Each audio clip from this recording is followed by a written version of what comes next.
We unpack. We unpack. We unpack. Coming to you live, Boxing Ego unpack. Yeah. We unpack. We unpack.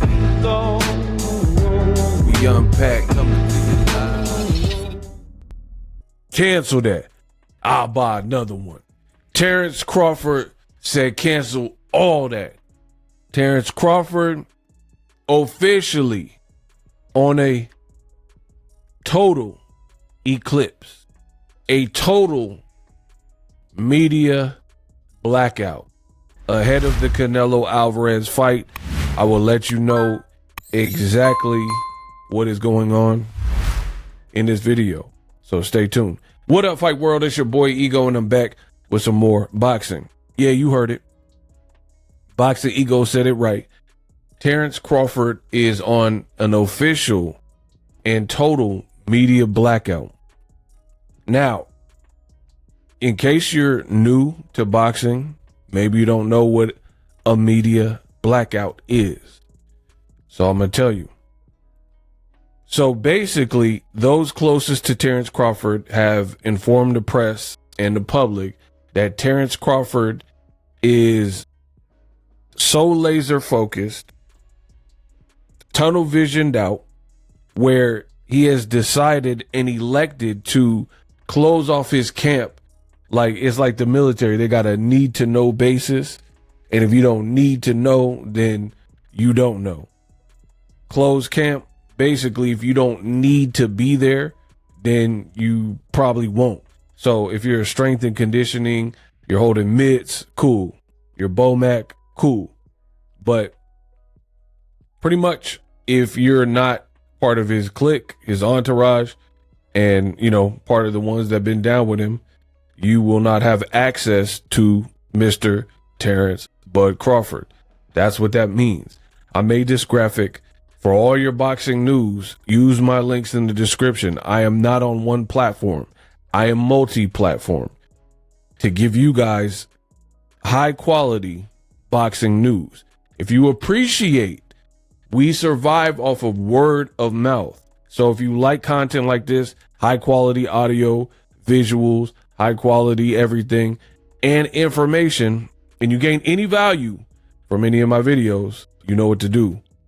Smash the like button, subscribe to the channel. So Crawford is officially letting it be known he ain't dealing with nobody that ain't part of his team. And this is before the Canelo Alvarez fight, which is in about 25 days. This move from Terence Crawford, I like it. I like it. I love it. Here's why. Crawford is assuming all weight-related risk by fighting Canelo Alvarez. No rehydration clause. Like, if he had a rehydration clause, that would give him a little bit. You know what I mean? He's coming off of a year layoff. His last fight is the one you see on screen, Israel Madrimov. He hasn't fought since then. And so, year plus layoff. There's no weight stipulations, even weight stipulations that would benefit Crawford. So he would want to lock in facing a guy like Canelo Alvarez. You're fighting him where he is a champion. You're fighting him at his preferred weight. No rehydration clause. Canelo has all the belts.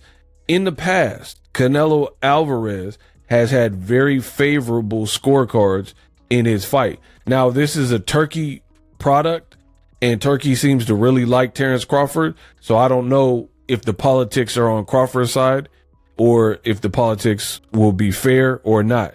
So that's kind of something you got to watch for, because I don't mince my words. I don't beat around the bush. There's politics in boxing, and that's just what it is. You can believe me. You don't have to believe me. It don't really matter. The pay is the same. I could assure you that. So there's politics in boxing. I don't know if the politics will favor Crawford or if they'll favor Canelo. In the past, though, Canelo has received like the favorable scorecards. So we'll see what happens if it comes to needing the scorecards, which we don't know. Somebody could get knocked out or a cut could stop the fight prematurely, and it doesn't get there. Well, actually, if it stopped on a cut, then technically it would stop and they would go to the scorecards. But you guys know what I'm saying. We'll see. But I like this from Terence Crawford. Big opportunity for him to become 3X undisputed, and he's not taking it lightly. I mean, I don't understand. Like, I love when Broner had his run, but the problem with a guy like, oh man, you know, AB, algebra books ain't beating him. The problem with a guy like AB is, one, AB was loyal to a fault. Like, he's loyal to like street dudes and hood dudes who, when his career not popping, they're probably not around. You know what I mean? So you guys got to be careful when it comes to stuff like that, because there's a lot of leeches. People want to be involved, want to be part of the team and all that good stuff when you're winning and when you're doing well, and then kick you to the curb and leech on the next person doing well when you're not doing so good, you know, when your career is on a decline. And Broner, I think, on top of having like an entourage and like leech people around him and stuff like that at certain portions, is discipline and having a lot of distractions, you know, getting in fights at the bowling alley with civilians because he was shooting dice or gambling, you know, whatever. I'm not trying to single AB out, because it definitely ain't just him. He looked weight drained right there. That's the arrow fight. But so for Crawford, he's a consummate professional. So I'm not mad that he eliminating any type of that energy from being around him. Like, more boxers should do that, in my honest opinion. Why do you need the peanut gallery?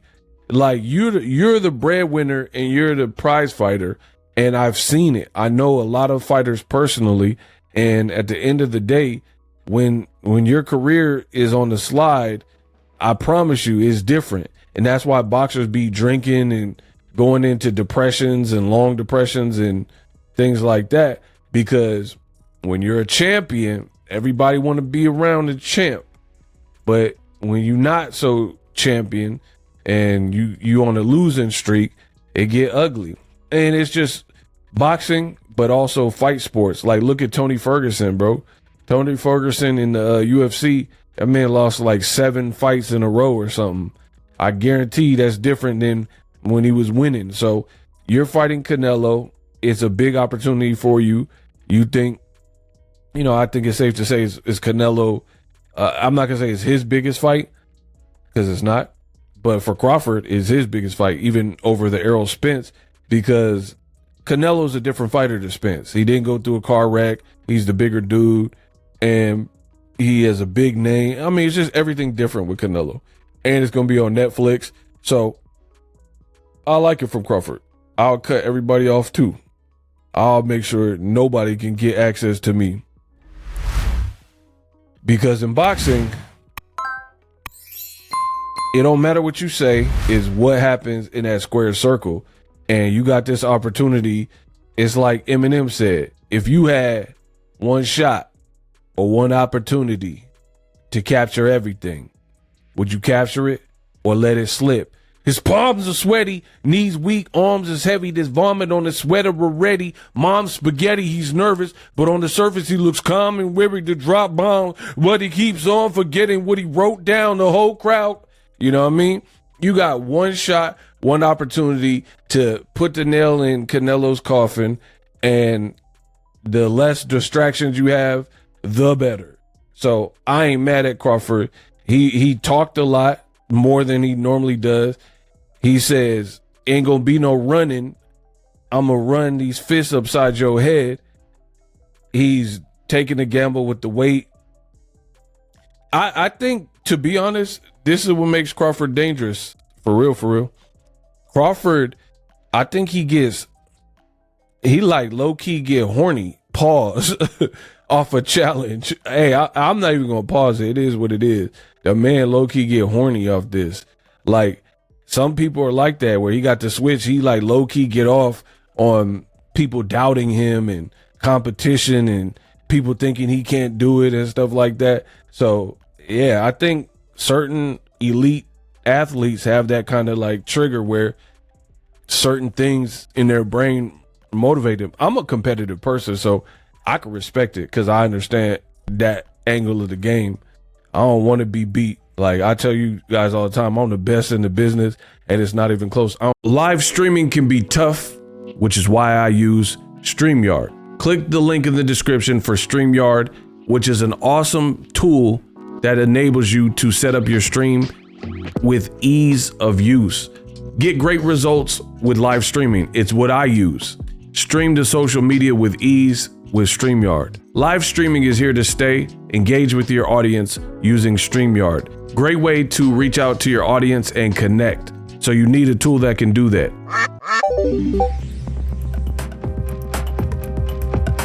If you're new to YouTube and you're struggling to get views, one tool I can provide to you is TubeBuddy. I've been on YouTube over 10 years. I use TubeBuddy daily to crank out videos just like this one that you're watching. Learn how the pros do it with TubeBuddy. YouTube receives a lot of traffic, which also means a lot of creators, a lot of people putting out content. So you need to learn the ropes so you know how to separate yourself, especially if you're new, but even if you're a pro, use TubeBuddy. The link is in the description. Get more views, more subscribers, and a higher click-through rate, so ultimately you can realize all of your online goals. Use my affiliate link in the description and grow your channel fast.